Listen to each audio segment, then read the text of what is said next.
Est-ce qu'il vaut mieux démarrer par de l'investissement locatif ou par de l'achat-revente? C'est le sujet de la vidéo que nous allons traiter aujourd'hui. On est parti!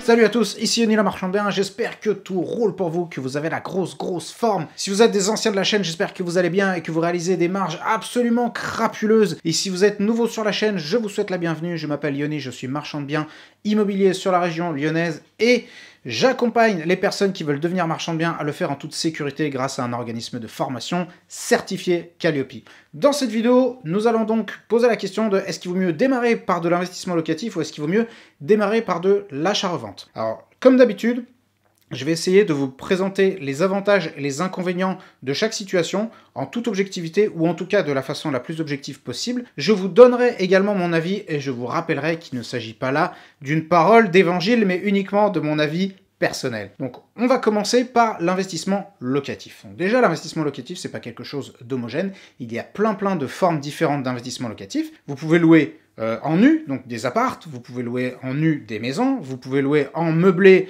des appartes aussi ou des maisons, vous pouvez faire des colocations, vous pouvez faire de la location moyenne durée, vous pouvez faire de la location courte durée, bref, il y a plein de formes qui existent d'investissement locatif. Alors attention, il y a certaines formes d'investissement locatif qui s'apparentent plus à de l'entrepreneuriat que de l'investissement. Ça, je le vois beaucoup, notamment sur des chaînes YouTube. On vous dit, vous allez investir, vous allez devenir rentier et vous allez vivre en fait de vos rentes. Salut à toi, jeune entrepreneur. Alors qu'en réalité, vous ne vivez pas de vos rentes, mais vous créez une activité, vous créez une société qui peut avoir pour vocation, par exemple, de gérer des meublés de tourisme ou faire de la courte durée ou des trucs comme ça. Et je vois les gens qui arrivent vraiment à en vivre, ils en ont fait une activité à part entière, donc c'est pas de l'investissement, déjà on va remettre l'église au milieu du village, c'est pas de l'investissement, c'est de l'entrepreneuriat. Et c'est ok, et c'est complètement légitime, par contre il faut bien être assez précis sur les termes, il ne s'agit pas de placer de l'argent et d'aller se mettre les doigts de pied en éventail aux Bahamas. Non, c'est complètement différent, c'est du boulot. Donc comment ça marche très schématiquement l'investissement locatif? Très schématiquement. Vous avez des revenus, ok super, donc j'espère que vous en avez des revenus. Donc vous allez à la banque, vous lui dites madame la banque, voilà j'ai tant de revenus, qu'est-ce que vous me prêtez? La banque elle va regarder votre niveau d'endettement personnel, en fonction de votre niveau d'endettement personnel, elle va se dire, et votre niveau de revenu, elle va dire bah monsieur l'investisseur potentiel, je peux vous prêter tant d'argent. Donc avec l'argent que la banque vous prête, vous allez acheter tout simplement un bien immobilier. Vous allez acheter un bien dans lequel vous allez faire des travaux ou pas, donc je vous recommande très chaleureusement d'en faire pour un sujet qu'on évoquera peut-être une autre fois, mais je vous invite très chaleureusement à en faire, et après vous mettez votre bien en location. Donc là, après, il y a plein de formules qui sont possibles, du meublé, du nu, du truc, enfin bref, de la courte durée, de la moyenne durée, de la longue durée, il y a énormément de formules qui existent. Et également, la problématique, c'est qu'au niveau fiscalité, il y a plein de formules qui existent. Donc si vous faites les choses très simples, vous allez être imposé à l'IRPP, donc l'impôt sur le revenu des personnes physiques, au titre des revenus fonciers, d'accord? Donc tout simplement, ça va se rajouter à vos revenus, ça va vous faire grimper une tranche marginale d'imposition.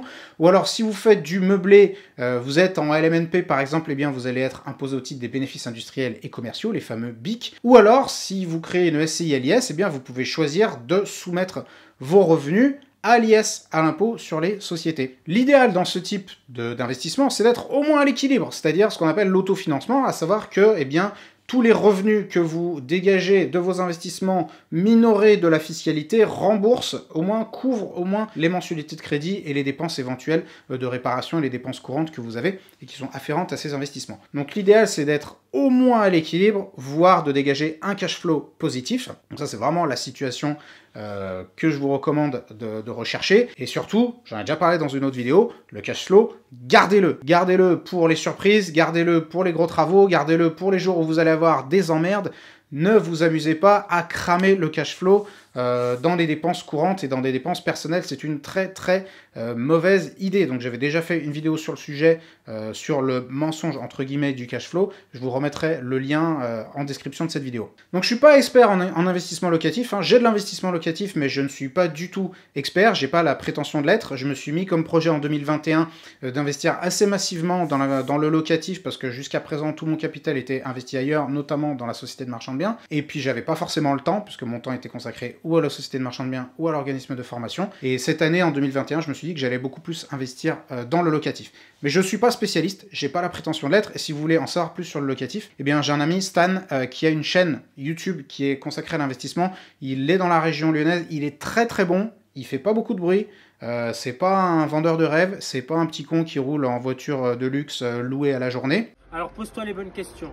Par contre, il a beaucoup plus de lots, il s'y connaît beaucoup mieux que la plupart des vendeurs de rêves sur YouTube, donc je vous mettrai le lien sur sa chaîne. Et Stan, j'espère que tu vas bien si tu regardes cette vidéo. L'idée donc, c'est que vous investissez dans le long terme. Vous investissez dans le long terme, vous espérez que dans l'avenir, eh bien, ces investissements vont payer. Et attention, attention encore une fois aux vendeurs de rêves qui vous promettent de devenir rentier au bout de 6 mois, sans rien faire, sans apport et sans rien, et devant votre écran et avec la magie du net. Très rapidement à faire de l'argent avec moi grâce à ton téléphone.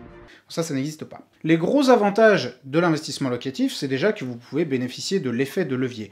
C'est-à-dire que presque avec pas de capital, enfin jusqu'à présent c'était pas de capital du tout, maintenant ça devient un petit peu plus compliqué, presque sans capital, on peut investir, donc même avec 5 000, on va dire, on peut emprunter 100 000, 200 000, des fois 300 000. Et donc, on a un énorme effet de levier qui permet d'avoir un enrichissement plus rapide. Ça, c'est des choses qui sont beaucoup plus compliquées dans la bourse ou dans des univers différents de l'investissement. Ça, c'est un des gros avantages de l'investissement locatif. C'est l'effet de levier. Le deuxième avantage, c'est que si vous réalisez des bons investissements, vous allez vous retrouver dans 15, 20 ans ou 25 ans avec des biens gratuits, des biens qui auront été entièrement financés par les loyers de vos locataires, et que dans 20 ans, dans 15 ans ou dans 25 ans, vous vous retrouvez avec des biens qui sont absolument gratuits, et ça va vous générer des rentes à vie, et ça, c'est plutôt cool. Vous avez enfin la possibilité de générer quelques revenus pseudo-passif, donc je me dis bien pseudo-passif parce que c'est jamais passif dans l'investissement locatif, mais vous avez la possibilité quand même de générer un petit peu de revenus que vous allez pouvoir réinjecter dans la machine et ainsi créer un cercle vertueux qui va vous permettre de créer un gros patrimoine et de progresser économiquement assez rapidement. Enfin, l'investissement locatif vous permettra, si vous investissez correctement et si vous faites les bons montages, de pouvoir défiscaliser et baisser vos impôts perso si vous faites les choses en bonne intelligence. Maintenant, quels sont les gros inconvénients à mes yeux de l'investissement locatif ? Déjà, vous devez vous farcir des locataires, et ça, c'est un gros problème, parce que déjà, c'est chiant. Donc voici la beauté que j'ai récupérée après expulsion du locataire. C'est du boulot, que la législation en France, elle est très très protectrice, elle est très déséquilibrée au profit du locataire. Alors dans la plupart des cas, ça se passe très très bien. Par contre, si vous avez le moindre pépin, vous avez un squatter, vous avez un mauvais payeur, vous êtes dans une merde.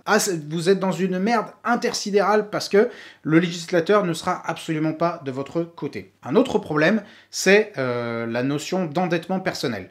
C'est que, en fait, tous les crédits que vous allez contracter vont être liés à votre personne et donc à votre endettement, ce qui veut dire que vous allez avoir un encours au niveau de la banque, vous allez avoir un certain niveau d'endettement, et au bout d'un moment, ça va plafonner parce que vos revenus ne sont pas infinis, et donc au bout d'un moment, vous ne pourrez plus emprunter, ou alors ça sera beaucoup plus compliqué. Ensuite, il s'agit d'une stratégie plutôt long-termiste, c'est-à-dire que ça va quand même vous prendre un moment pour réussir à en vivre. Même si vous arrivez à dégager des opérations avec un cash flow de malade, ça demande quand même de gros efforts pour pouvoir en vivre immédiatement. Et de façon générale, si vous faites des investissements corrects ou bons, ça prendra très longtemps, il faudra attendre que les crédits soient remboursés pour pouvoir réellement en vivre. Et enfin, l'inconvénient majeur, mais l'énorme inconvénient de l'investissement locatif à mes yeux, c'est la fiscalité nébuleuse autour de ça, et surtout très changeante. Alors la fiscalité au niveau de l'investissement locatif, c'est un peu le bordel. Ça se comprend, mais c'est un peu le bordel, et surtout ça change. D'où d'ailleurs la multiplication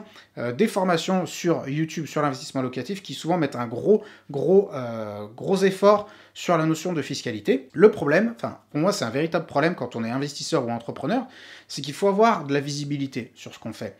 Et en France, le législateur a cette fâcheuse tendance à nous faire comprendre que ça peut potentiellement changer à tout moment. Et je vais vous donner un exemple. Donc là, on est en 2021, il y a eu des réformes qui ont été faites au niveau du statut LMP, donc du loueur meublé professionnel, mais surtout la réforme, là, encore plus, l'enflade, mais totale, ça a été quand ils ont passé l'exonération d'imposition sur la plus-value au titre de la résidence secondaire de 15 ans à 30 ans. Donc aujourd'hui, si on revend une résidence secondaire, il faut attendre 30 ans de possession pour pouvoir être complètement exonéré d'impôt sur la plus-value. Et avant, sachez, si vous venez de vous lancer dans l'investissement locatif, sachez qu'avant c'était 15 ans. Et du jour au lendemain, ils ont changé ça. Et tout le monde s'est fait fourrer. C'est-à-dire qu'il y avait des gens qui avaient fait des investissements en se disant bon j'investis machin et puis dans 15 ans je revends. Ils sont arrivés, ils étaient à 12-13 ans de détention, ils se disaient bon allez ça y est maintenant je suis bientôt exonéré et BAM!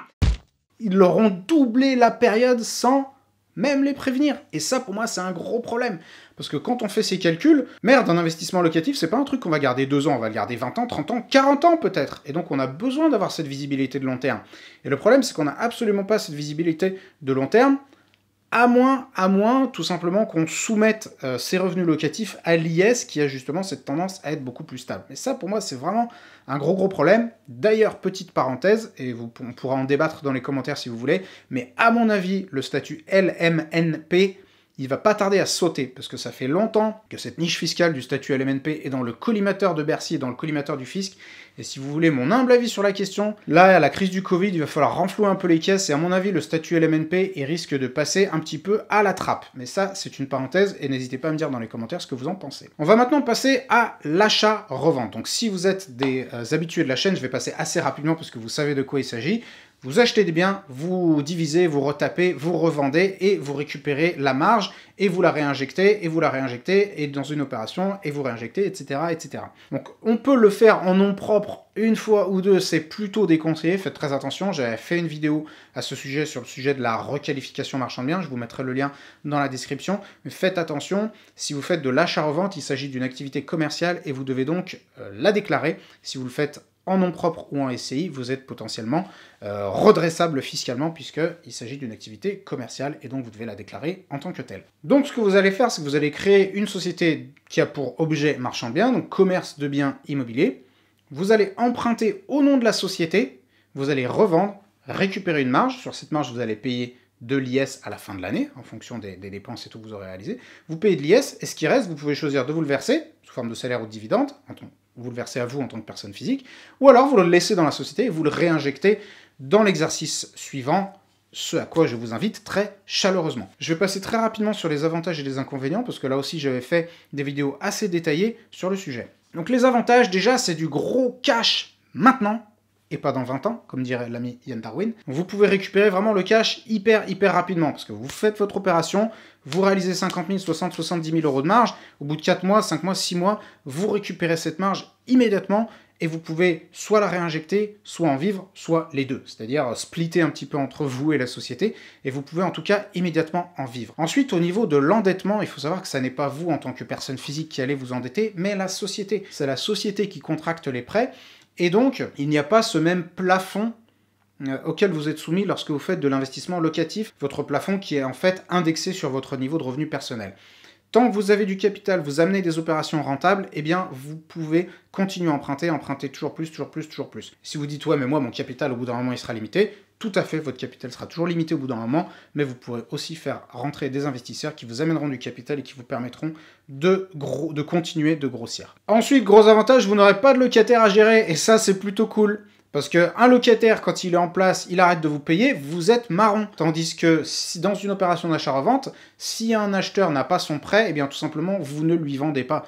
Alors certes, vous perdez 3 mois, 4 mois, 5 mois, parce que vous repartez à zéro dans la commercialisation, mais par contre, eh bien vous ne vous retrouvez pas complètement coincé avec un investissement que vous devez renflouer de votre poche perso. Autre avantage non négligeable, c'est que vous devenez immédiatement votre propre patron, parce qu'à partir du moment où vous créez votre société de marchand de biens, vous devenez automatiquement entrepreneur, et c'est vous qui décidez si vous allez au boulot ou pas, si vous réalisez cette opération, si vous la réalisez pas, bref, vous pouvez très rapidement devenir indépendant et devenir votre propre patron.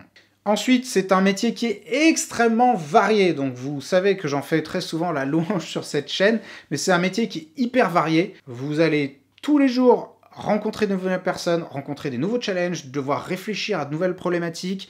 Bref, on s'ennuie pas, tous les jours sont un petit peu différents. Et donc, cette grande variété de challenges, de rencontres et autres fait que c'est un métier très riche dans lequel on ne s'ennuie jamais. Et enfin, avantage non négligeable, vous pouvez mettre en place très rapidement un cercle vertueux de l'argent, puisque une opération de marchand de biens en moyenne va durer 6 mois, à peu près 6-8 mois, et vous pouvez faire le calcul assez rapidement du cercle vertueux qui va se mettre en place si sur chaque opération vous gagnez 50, 60 ou 70 000 euros, même si vous partez à peu près de zéro, vous pouvez très très vite accumuler un capital qui est tout à fait considérable. Maintenant, les inconvénients, c'est qu'il s'agit d'un métier risqué. Clairement, il y a des risques juridiques, des risques fiscaux, des risques techniques, vous avez une responsabilité professionnelle, bref, c'est un métier qu'il ne faut absolument pas prendre à la légère. Ensuite, c'est beaucoup plus technique que de l'investissement locatif, parce que l'investissement locatif, souvent la technique, elle se résume à savoir gérer les travaux et à savoir anticiper la fiscalité. Dans l'achat-revente, il y a beaucoup plus de subtilité à connaître. Il faut s'y connaître en urbanisme notamment. Il faut bien entendu s'y connaître en fiscalité, mais il faut s'y connaître en commerce. Les travaux sont souvent beaucoup plus complexes que dans des projets de locatif. On a souvent du gros œuvre, du terrassement, des trucs comme ça. Et il faut aussi gérer une double commercialisation, c'est-à-dire qu'on est du côté des acheteurs, mais on est aussi du côté des vendeurs. Donc il y a toute une complexité, il y a diverses strates de complexité qu'il faut savoir anticiper et également intégrer. Par conséquent, l'activité de devenir marchand de biens par rapport au locatif, ça va nécessiter beaucoup plus de connaissances. Maintenant, je vais vous donner mon avis sur la bonne stratégie à adopter. Déjà, je ne pense pas nécessairement qu'il y ait une bonne réponse universelle pour tout le monde, mais ça va dépendre vraiment de votre profil perso. Mon avis, c'est qu'il faut allier les deux. Les deux sont intéressants, mais ce que vous allez choisir de faire et ce vers quoi je vais vous orienter, ça va bien entendu dépendre de ce que vous aimez faire et de votre stratégie, c'est-à-dire de vos objectifs de court, moyen et long terme. Il faut donc que vous réfléchissiez bien sûr à vos objectifs. Qu'est-ce que vous voulez obtenir là dans 6 mois, dans 2 ans, dans 5 ans, dans 10 ans et dans 20 ans, puisque en fonction de ces objectifs, vous allez pouvoir déterminer quelle sera la bonne stratégie pour vous. Ensuite, vous allez devoir déterminer la quantité de ressources que vous allez pouvoir mettre dans ce projet. Est-ce que vous avez de l'argent? Est-ce que vous avez du temps? Est-ce que vous avez de l'énergie? Est-ce que vous avez des compétences? Est-ce que vous avez du réseau? Quelles sont les ressources potentielles que vous allez pouvoir mettre en input, justement, dans ces activités-là. Si vous n'aimez pas le risque et que vous n'avez pas énormément de temps et que vous avez pas envie de vous faire chier, faites des investissements locatifs simples qui sont pas délirants en termes de rentabilité, mais qui par contre vont vous permettre de mettre un pied devant l'autre et d'accumuler quand même un petit patrimoine. Je sais qu'en ce qui me concerne, cette année, moi je me suis dit, les investissements locatifs, je vais pas chercher à avoir la rentabilité la plus délirante du monde, j'ai pas envie de me faire chier avec des colocs, j'ai encore moins envie de me faire chier avec de la location courte durée. Moi je vais chercher du nu qui va générer à peu près 9% de rentabilité, 10% ce sera bien. Mais voilà, si j'ai 9% en nu, je serai content parce que ce sera en autofinancement et surtout, je vais pas me faire chier parce que moi, j'ai pas envie de me faire chier et j'ai pas énormément de temps à disposition et j'ai certainement pas envie d'en dégager pour aller gérer des locataires et faire en sorte que les draps soient changés et que les chiottes soient nettoyées à temps. Par contre, si vous avez une stratégie de croissance rapide, que vous êtes ambitieux, que vous en voulez et que vous voulez avancer très vite économiquement, je vous recommande la stratégie suivante. Vous faites un achat-revente, vous réinvestissez.